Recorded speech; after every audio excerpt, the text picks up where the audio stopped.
Welcome to 5 Books for Catholics, where an expert selects and explains 5 outstanding books on some aspect of Catholic life, doctrine, or culture. Attentiveness is a quality to be prized, distractedness detrimental, especially when it comes to the things that really matter in life.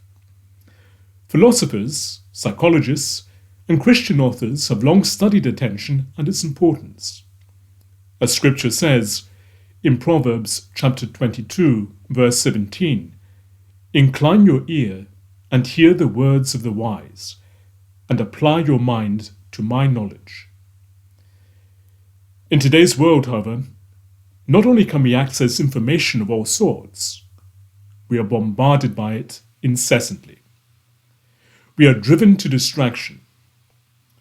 As a result, our attention span often diminishes.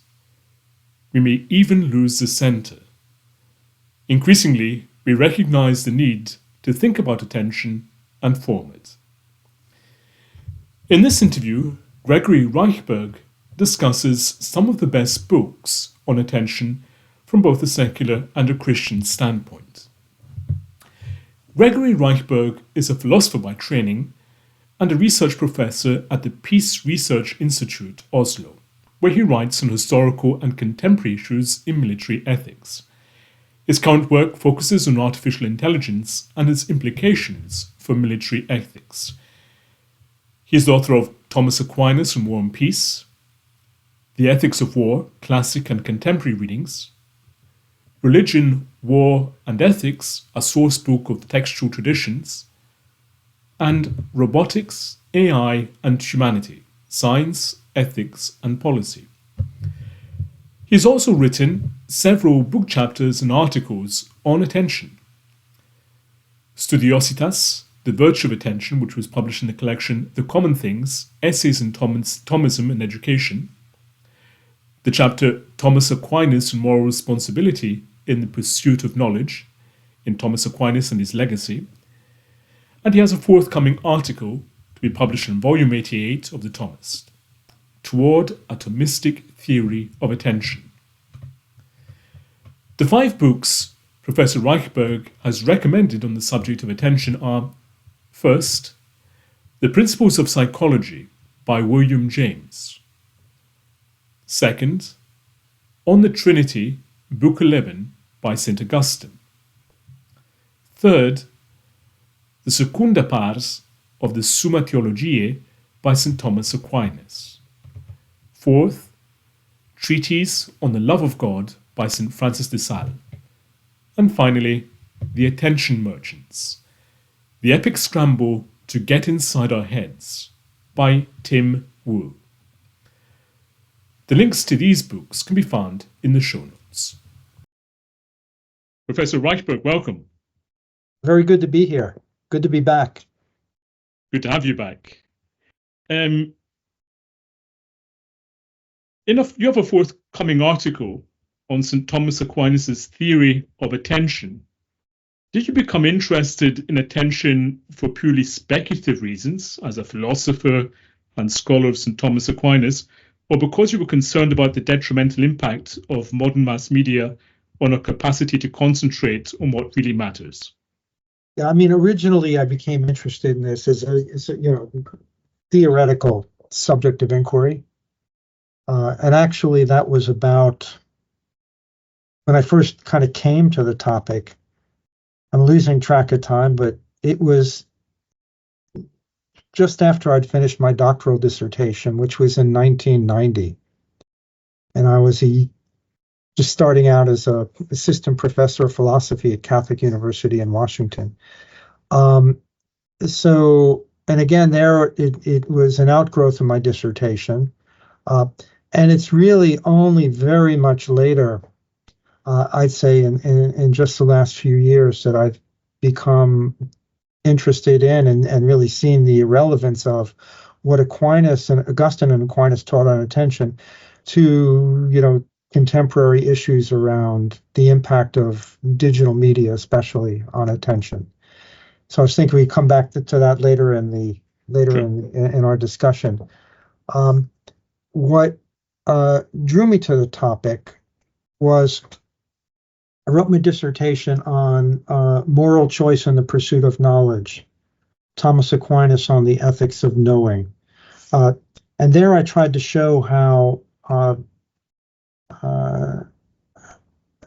the uses to which we put our minds is actually an important topic for ethical reflection.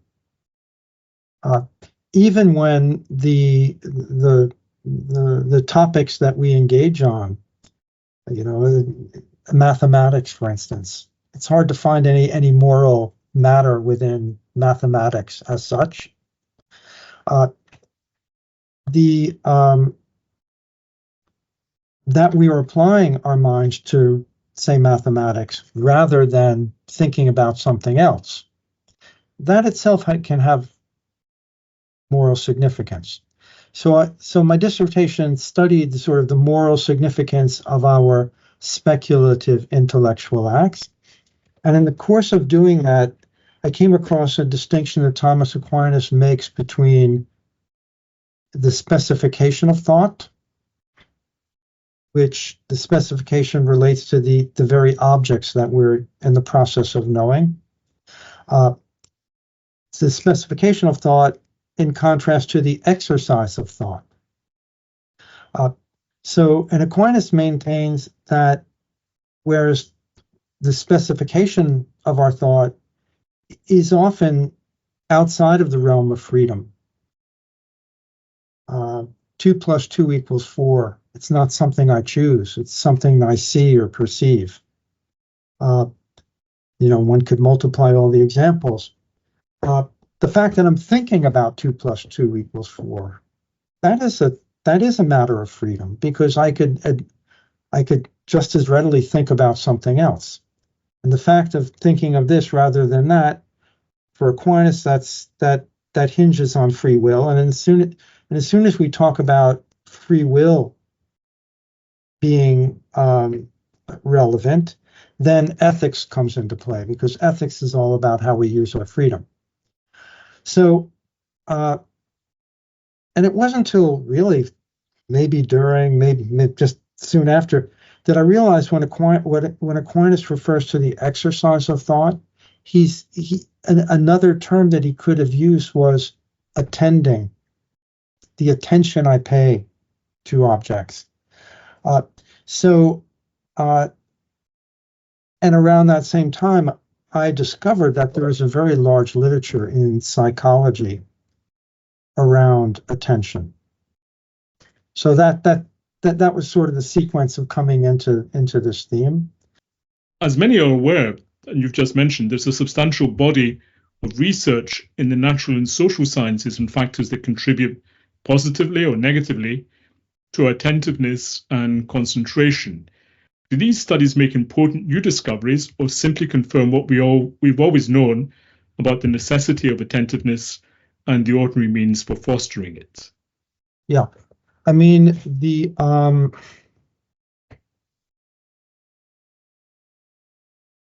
attention is a phenomenon. Okay, it's a feature of our experience. So we've been aware of that for ages. Although I would say, as far as I can see in my studies on the history of philosophy, the first thinker really to conceptualize attention, this phenomenon of our mental lives, was St. Augustine. There are allusions to attention in earlier thinkers, Aristotle, for example, Plato. But it's Augustine who starts to say, wow, there's something special going on here, and attempts to differentiate this aspect of our mental lives from other related aspects. Okay, so we have attention as a phenomenon. What happens in the modern period, beginning chiefly with William James, but then he's referring to earlier authors also, is an attempt to build a kind of theory around how attention functions. And some contemporary theorists say that what we need are several theories around attention, because there's a set of different aspects. So, for instance, one of the themes that the contemporary theory of attention, really goes into, is the phenomenon of what's called divided attention, and which is becoming, it's what we refer to a lot today around multitasking. So, is there such a thing as divided attention? Can attention really be divided at one and the same moment onto different objects? Or is something else happening? Are we actually switching very quickly between objects of thought? So that's the sort of thing that a lot of work has been done in the contemporary setting, beginning with William James first and foremost, but becoming actually a major area in psychology, trying to sort out these issues, often through experimental techniques.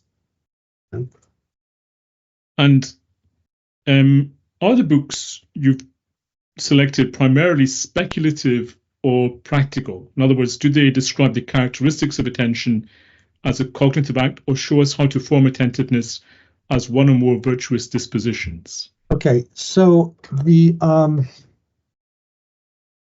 books cover a range of topics. So, for instance, the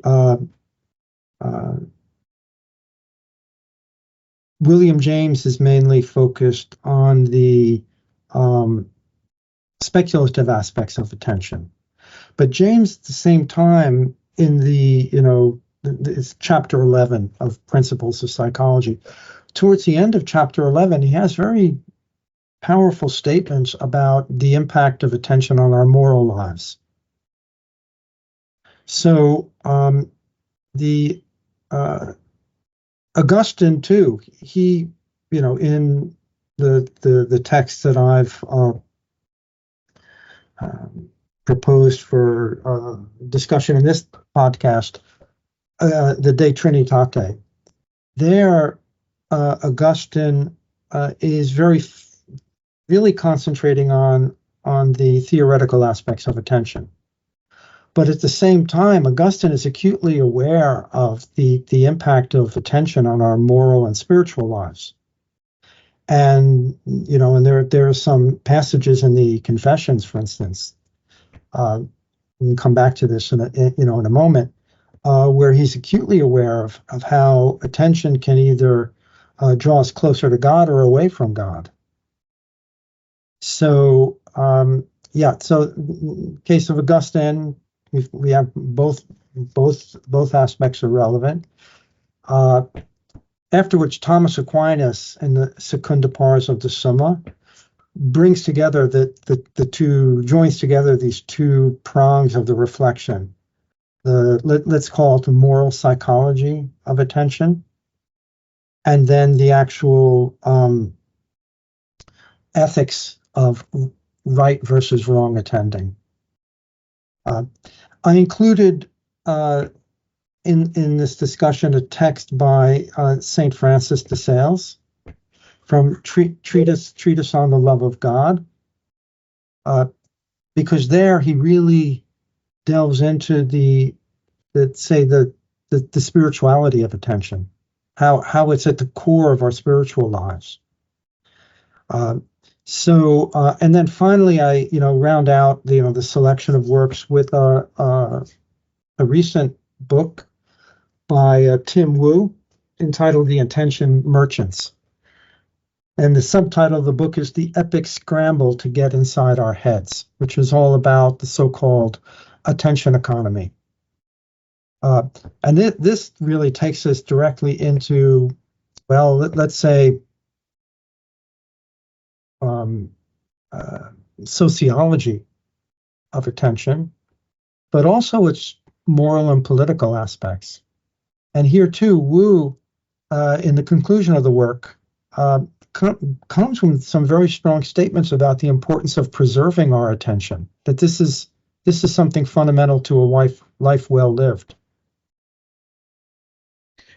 As you noted, there's also such as St. Augustine, St. Thomas Aquinas, and St. Francis de Sales, stress the importance of attention for a spiritual life.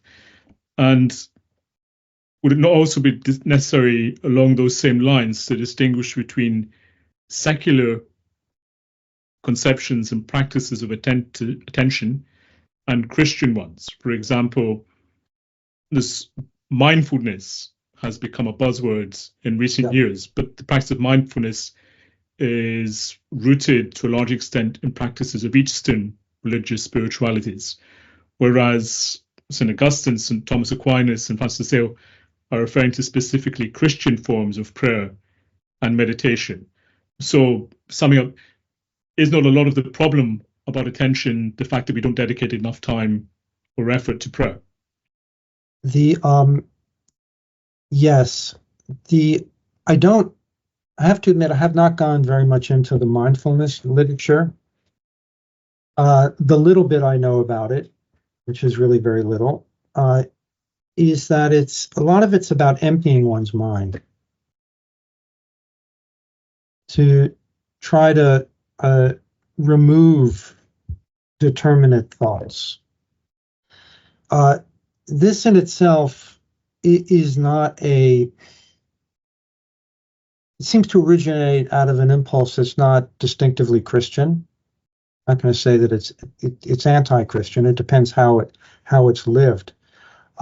Whereas in the Christian tradition, the idea is not to empty one's mind. The idea is to empty one's mind of certain thoughts and certain preoccupations, so that the mind is opened up to an attentiveness to God. Right? So the emptying part is instrumental to another end. It's not an end in itself. Perhaps that's the biggest difference. The other thing that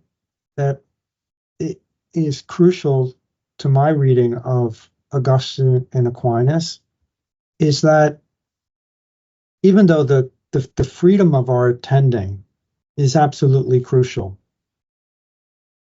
at bottom, it's always, in the spiritual life, it's always God who has the first initiative. And it's God who can draw out our attention in unexpected ways. And this is, I think, fundamentally how a conversion happens.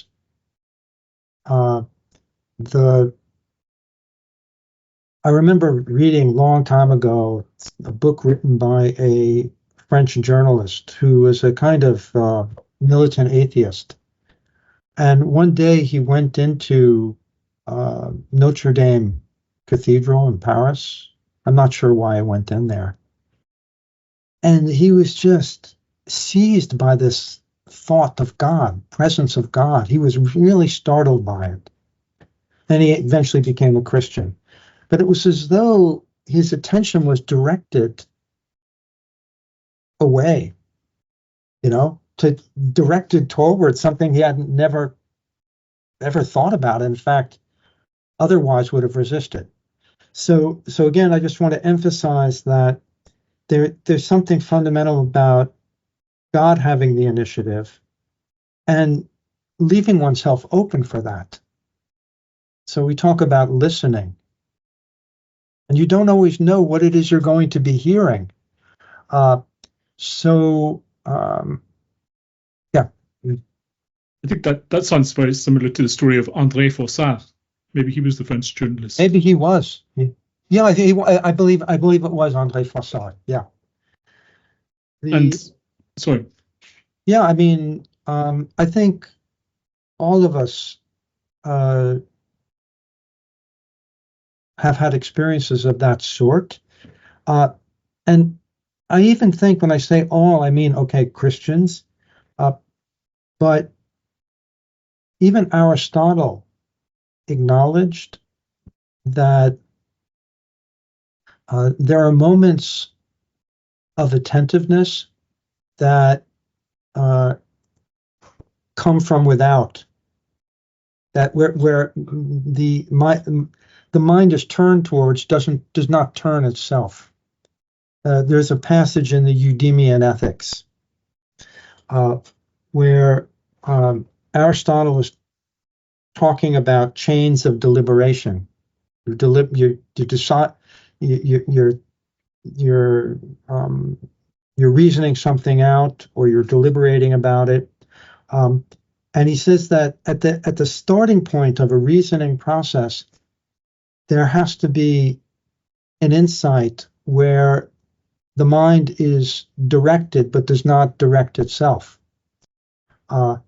So there's something divine, he says, at the beginning of thought. St. Thomas Aquinas tries to develop that. So there's something being turned towards, having one's attention directed to, is in a way a fundamental aspect of human nature that Aristotle, points to. So in a way, I think we've all experienced it. Yeah. This is a podcast about books, and in a celebrated article, Leo Strauss defined the liberal arts as education as the study of the great books as a means of entering into conversation with minds greater than our own. Attentiveness is both a condition and, I would say, also an effect of a liberal arts education. I've noticed over recent years that students have find it increasingly difficult to read and concentrate on books. And if you compare a lot of the things their attention's getting taken up on, you can understand why. Is the study of the great books one of the main ways to develop attention to the fundamental questions of human life? Yeah. St. Thomas, in his one of his discussions of attention, notes how there are three different ways in which our attention gets directed to things, three fundamental ways. One way is when we've already acquired, knowledge about a particular subject. By choice, I can turn my mind to what I already know and apply that knowledge in one way or another. Sort of what's happening now when you're asking me questions. I've thought about them, and I can then, call back into mind what I've previously known, what I possess in in the manner of a habitus, intellectual virtue. Okay, so that's one way. But then the third way that Aquinas says is when our thoughts are very, he calls them kind of primary thoughts, are directed by God, are set in motion by God. And we speak in terms of divine inspiration, which is God turns us. But there's an intermediate kind of way in which our attention gets directed, and that's through others. Okay?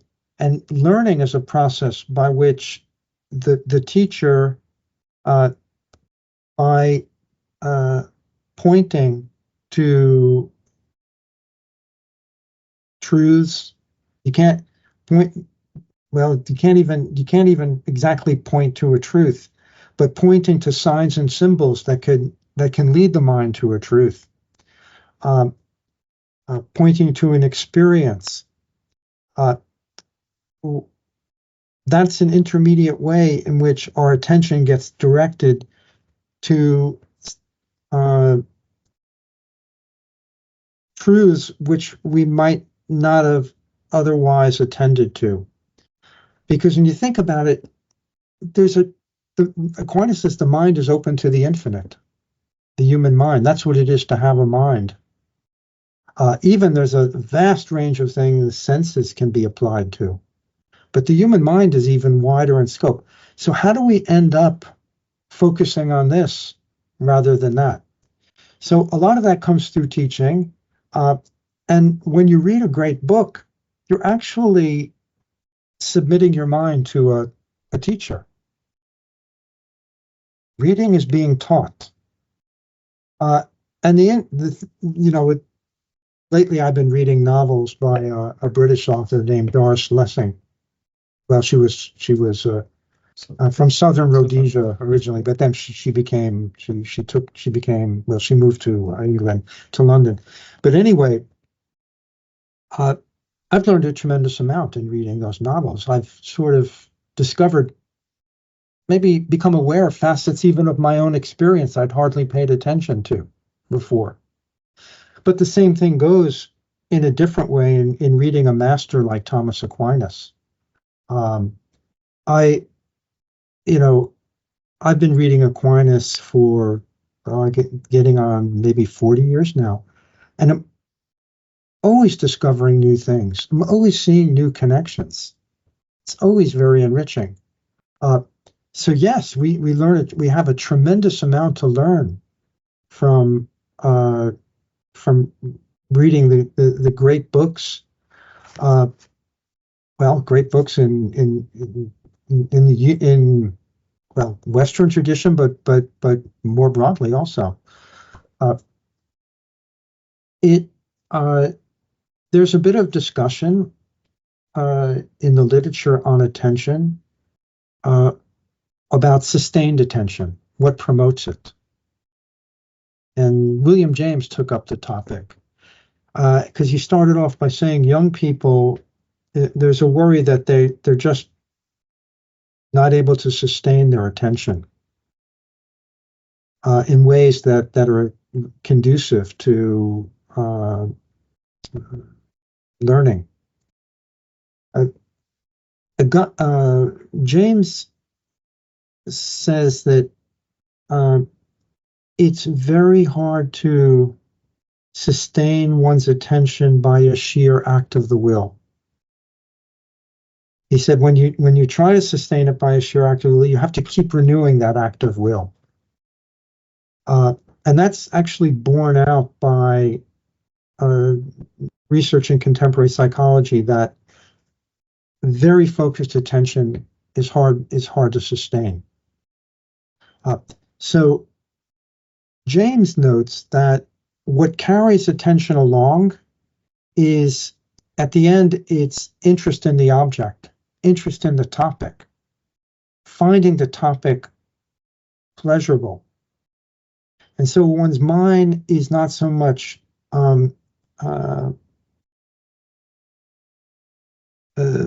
one's mind is not fixed in it so much by choice, but carried along by the salience of the thing being studied.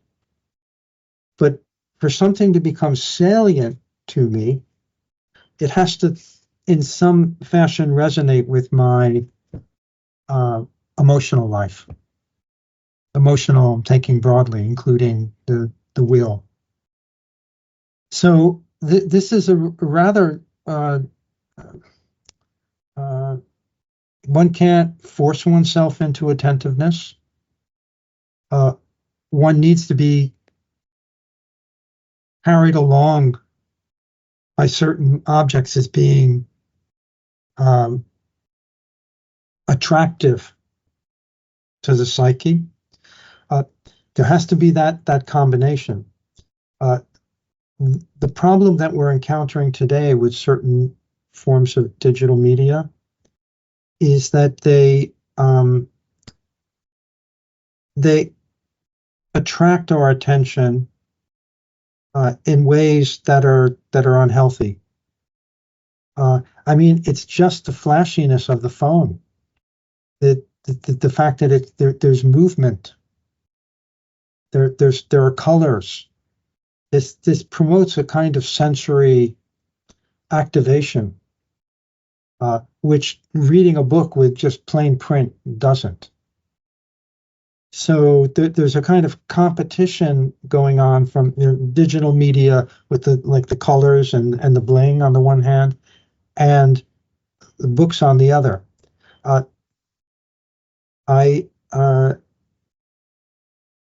But reading a book,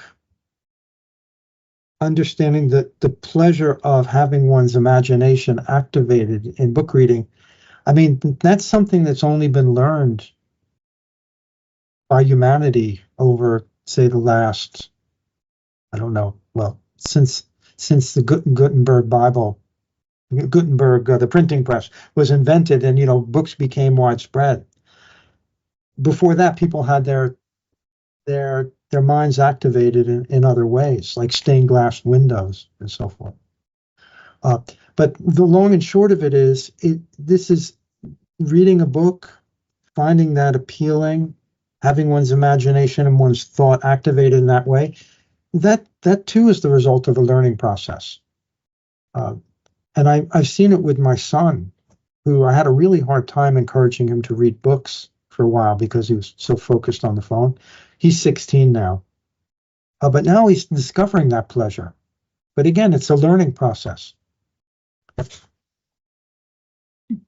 Well, the first book, you've turned not to sacred teaching, but to psychology. And moreover, you've not turned to the recent literature, but to one of the discipline's early classics, William James' Principles of Psychology. Why have you selected this work? I mean, I thought it would be a good start because James is very good at, first of all, trying to focus on what attention is. And at the same time, he's good at dividing up the different parts of the question about attention, how it arises, how it's sustained, and so forth. So he provides a very nice overview, and he's an excellent writer too. So so there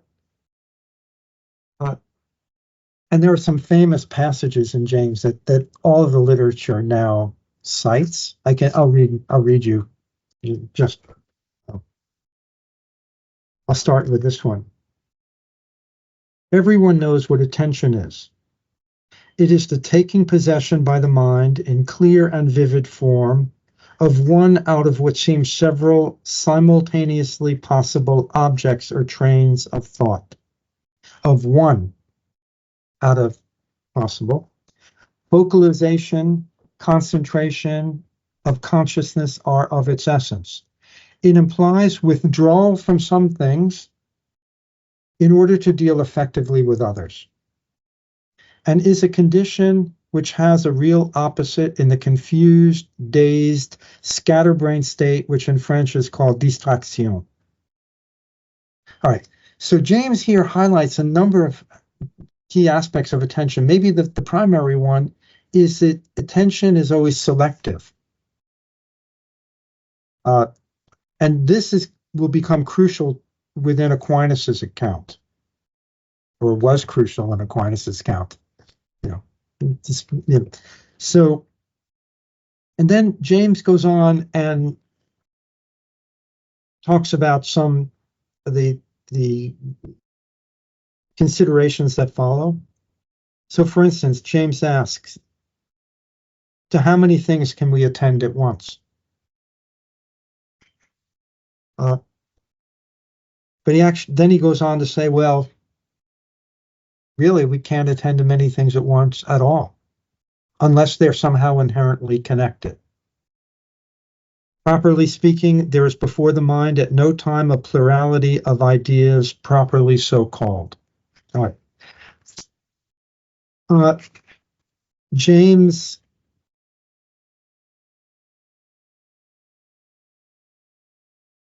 discusses varieties of attention.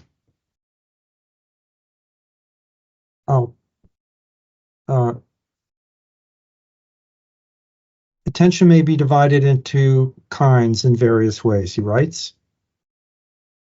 You can speak of objects of sense, sensorial attention, ideal or represented objects, intellectual attention. He says attention can be immediate or derived. Furthermore, attention may be either passive, reflex, non-voluntary, effortless, or attention may be active and voluntary.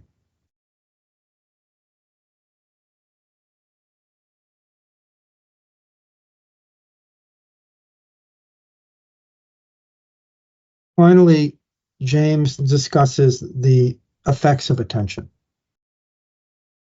what follows from it. Here's a great line. Each of us literally chooses, by his ways of attending to things, what sort of a universe he shall appear to himself to inhabit. Right? So you're choosing what aspects of reality will become important to you. What sort of a universe he shall appear to himself to inhabit. So I put James down first because if we turn to the thinkers that I've been most interested in studying, in this case, St. Augustine and St. Thomas Aquinas, they never presented systematic accounts of attention. Right? So you don't find Aquinas, for example, saying, quid sit attentio? What is attention? Aquinas does ask that question, what is pleasure? And so sometimes he tries to be systematic in his examination of a topic. He doesn't do that in the case of attention, nor exactly does Augustine. But what you find in both authors are the elements that James later attempted to systematize. So reading James first can then go back to Augustine and Aquinas, and you start seeing points made in their respective writings that, wow, you wouldn't have noticed before. Suddenly a whole sort of world of considerations emerges. And actually, I'm kind of surprised how little scholars of Aquinas have actually noticed how important attention is within his overall, let's say, his overall moral psychology, virtue theory, and some respects, even his metaphysics. But I wouldn't have noticed these aspects of Aquinas' thought, perhaps, if I hadn't studied the systematic work by later thinkers. Thank you for listening. To read or listen to the rest of this interview and gain full access to our archive, visit 5booksforcatholics.com and become a premium subscriber.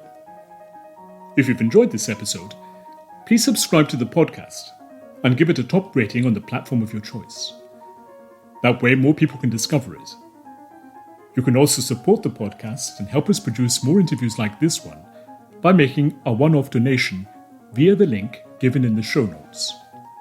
As little as $1, £1, or €1 can help and will be greatly appreciated. Thank you once again, and God bless.